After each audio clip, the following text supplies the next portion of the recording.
Welcome to Expert Answers. My name's Jim, and we're talking about a gravitation problem.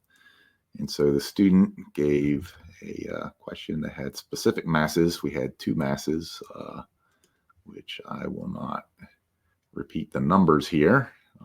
Numbers don't really matter, but they are set apart by some distance. And we will call that distance L.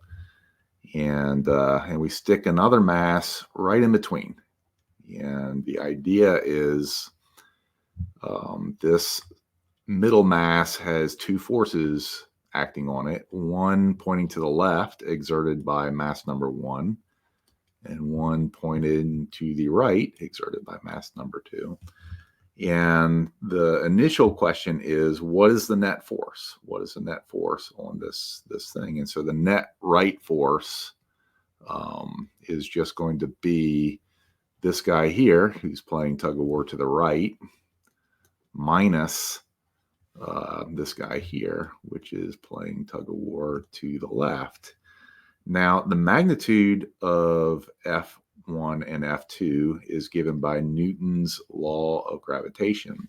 And since we put this mass dead in the middle, we have a distance of L over 2 between the middle mass and each of the big masses on the two sides. And so F2 is given by the law of gravitation, the gravitation constant G, times the product of the two masses in play, divided by the square of the distance between the two, which in this case is L over 2 squared.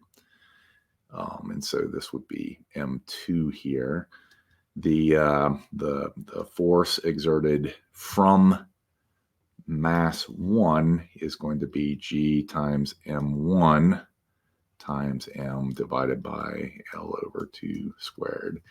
And you've been given all the inputs here. That is, we know what G is, we know what M2, what M is, we know what the distance between the masses are. And so that is just going to be your net force. Now, the second part of the question asked, how can we place this center body such that the net force is 0?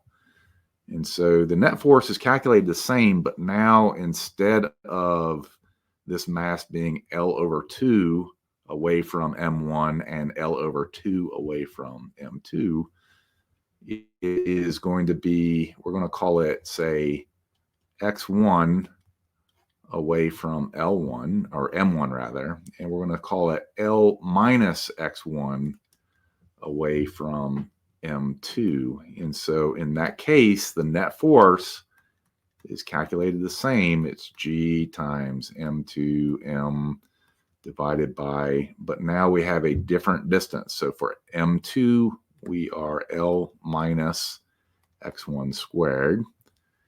And for M1, it is just X1 squared. And the idea is this would be the net force acting on the center body, but this needs to be 0. And so we set that to 0.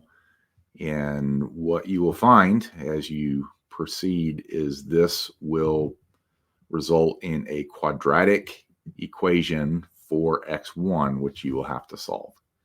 So this should get you started, and we will leave it here.